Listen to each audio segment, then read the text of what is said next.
What's up guys, over here, and for this DIY video we'll be replacing the automatic transmission fluid and filter or strainer for the Hilux. And the steps will be pretty much similar to the Fortuner, Innova, Prado, LC300 for GCC, and for the D'Max and MUX. So let's get started. So here are the things that you'll be needing to do this DIY. So first of all, the ATF. So for Toyota, make sure to use the ATF WS World Standard. And then for the parts, the gasket. So this is the part number for that one, for the Hilux. And then the oil strainer or the filter. That's the part number. And then the O-ring that goes onto it. That's the part number. And then these are optional, but I would recommend to replace them anyways. So the gasket for the overflow and the drain plug, and then the plug or the O-ring for the filler plug. And then something to catch your old ATF. And then this one is optional, a graduated container or pitcher, so that we could pretty much know how much to put back in after draining the old ATF. And of course your ratchet and socket and Allen wrench. And then pump to pump new fluid into the transmission, gloves to protect our hands, shop towel or rags to clean any dirt and any mess, and of course brake cleaner.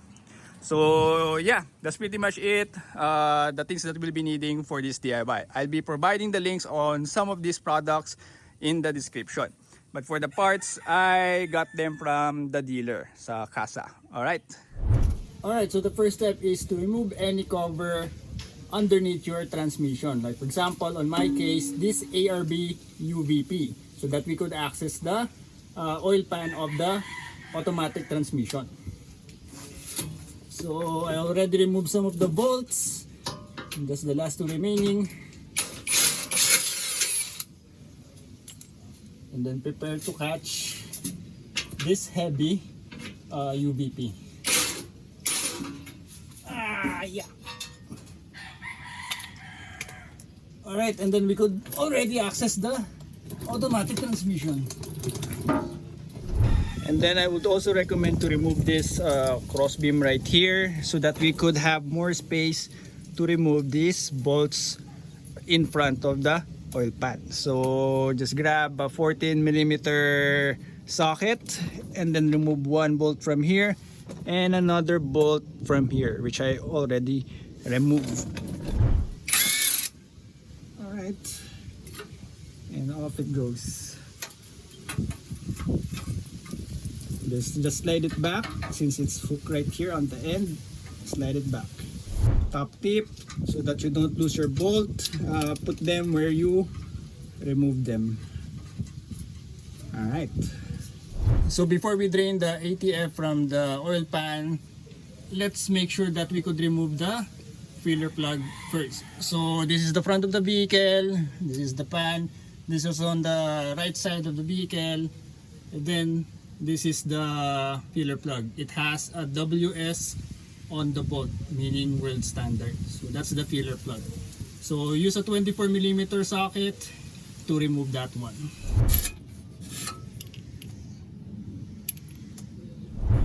Alright, so for the 4x2 models, the filler plug is right over here. So this is for the AC60 automatic transmission. Basically the transmission for the 4x2 automatics. Alright, so ready your drain pan, and then remove it with the 14mm.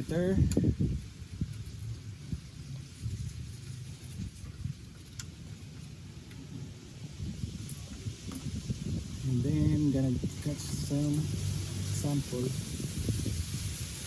So after draining, put back the drain plug for now. Then later on we'll replace the gasket. So after that, time to remove the pan. So grab your 10mm and then remove 10mm bolts around the pan.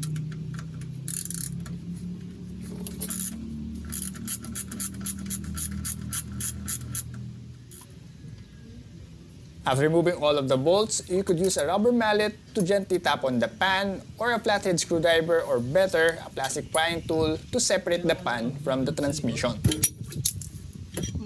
Prepare to catch that shit. And then just be extra careful in bringing the pan down as there's still some fluid left in there.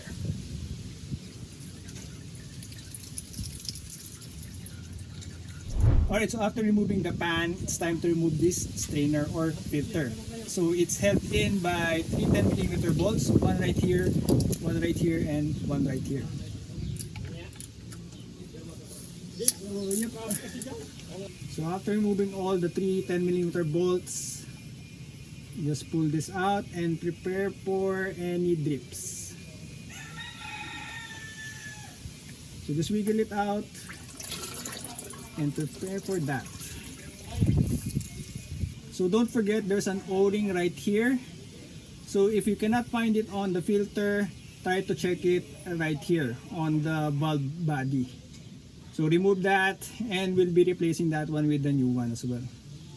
Alright, so I have already cleaned the pan. So I used brake cleaner and then shop towel to thoroughly clean everything. So including the magnets. So it has 4 magnets. And then after that, I've already opened the new filter and then also installed the new O-ring. So I coated it with some ATF so that it would slide in easily. And of course, as usual, make sure to compare the parts. So this is the old filter right here and this is the new one. So you could see the filter material inside it. This one is fresh. So Roki brand. So I bought it from the dealership. So yep, after that, also replace the gasket for the drain plug. For the check bulb, we'll replace it later because we'll still be opening that one. So after we're all good, that's the time we'll replace the gasket for the check bulb or check plug. Before I forget, also remove the old gasket from the oil pan and then clean it as well. I mean the pan. So thoroughly clean the pan, especially where the gasket sits so that we could prevent any leaks. Then after that, install the new gasket and make sure it is properly seated. Alright, so after installing the O-ring on the filter or strainer, just slap it in. So there's a hole here going to the valve body. Gently push it in and then align the bolts.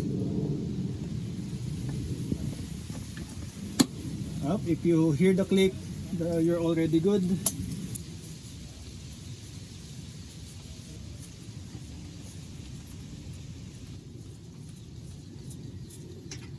Then just tighten this to 10 Newton meters. So no need to really tighten it. Just a snug fit and you're all good. And after that, time to reinstall the pan onto the transmission. Alright, so tightening the bolts for the oil pan, make sure to do a star pattern. So you don't tighten this, then this, then this in that manner. So you tighten one bolt right here on this side, then tighten another bolt on the other side, and then go on this side, and then go on this side, just alternatingly on each side. So for these bolts, if I remember correctly, 7 Newton meters of torque. And then yeah, star pattern so that you equally distribute the load or the force so that it will seal properly.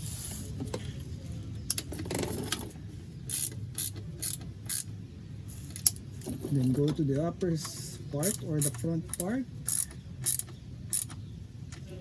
And then go on this side.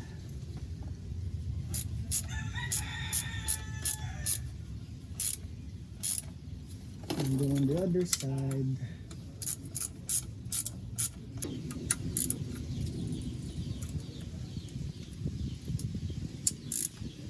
Okay. Oops. Alright, so this is where the graduated pitcher or container comes in. So all of the fluid that we have drained, we're gonna measure it so we know how much we are gonna put back. Alright, so we have 3,500 millimeters or milliliters rather. So that's about 3.5 liters. So yeah, one can of WS will pretty much fit. But yeah, I would recommend buying another liter or another can just in case. And now time to fill the transmission with new fluid. So grab your pump and your ATF and start filling the transmission. So we're gonna fill the transmission with a little more amount than what we have drained earlier. So earlier we drained 3.5 liters, so now we're gonna put 4 to 5 liters into the transmission so that we could have enough room when we're gonna adjust the level of the ATF later on. And they place the O-ring on the filler plug so that it won't leak and sweat ATF, and reinstall it where it goes to, and then start the vehicle, then just go through the transmission. So shift it from, make sure you're on the brakes, shift it on reverse, neutral, drive, go to the gears, and then just shift it back and forth to warm up the transmission. And then we'll be also checking the temperature of the transmission. So it needs to be at operating temp. Don't worry, even if you don't have a transmission, a scanner like this one, will tell you how long does it take to warm up or reach to operating temp for the transmission, not the engine temperature. So yep, after 6 minutes it's already on operating temp. So you could see that the oil temperature number 1 is 41 already. So we're within the operating temp of 40 degrees to 50 degrees Celsius. So it's just shifting back and forth on the gears or drive modes of the automatic transmission. So yeah, time to check the level. So we're gonna go underneath again. So I know not everyone will have a scanner, and if you don't want to ballpark it based on the time that we gave you earlier, like 6 to 10 minutes, then this is how you do it, by entering your vehicle into a diagnostic mode, specifically for checking your ATF level. So start your car, press on the brakes, make sure it's on park, and then start your engine. After that, just give it a couple of seconds. We're still on park. Then put it to your neutral for about 1 to 2 seconds. 1, 2. Then shift it to D. Then back and forth for a couple times. Just keep doing that until you see the drive shift indicator stay on. Or if the letters disappear on the indicator, like that one. So it disappeared, and then put it to park. So if the D is not yet in there, that means you're not in operating temp, or you're not in the correct temperature range to check the fluid level. But if the D already appears and it's not blinking, it's solid, it stays there, then that's the time you check the fluid, remove the overfill plug, and then let it drain to reduce the amount of fluid or ATF in your transmission, so that you will get it to the correct level. But if the D is blinking, it means that you're already out of the temperature range. It's too hot to check your ATF. So that's the meaning of the indicator. So as you can see, we're already in park, and it's already showing the D solid. But if the D is not yet appearing, just shift it back and forth to neutral, drive, reverse, and then to your sequential gears, and then back and forth until the D comes on. Once we're in the correct temperature range for the ATF, it's now time to open the overflow or overfill plug using the 5mm Allen key or Allen wrench. And once the flow of the ATF trickles, it's now time to close the overfill plug, and make sure to replace the gasket for that plug.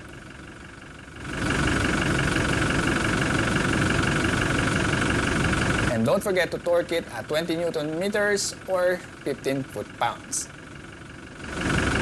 If nothing comes out from the overflow plug, then you're low on ATF fluid. So make sure to add more ATF into the transmission and repeat the checking process again. Then just double check the edges of the pan, make sure nothing is leaking, as well as the drain bolt or drain plug, and then the check bulb. And of course, don't forget the filler plug on the other side. Just don't forget to put this back, this cross member, and then for my case, I'll be putting back the UVP. And after all of that, we did a test drive to check everything. So if everything is working properly and as intended. So the transmission was shifting as expected, so there were no delay shifts. And also on the scanner, it's showing the correct gears. First gear. Second gear. And there's no error codes detected. So we're all good to go. Alright, so here's a comparison of the old ATF and the new ATF.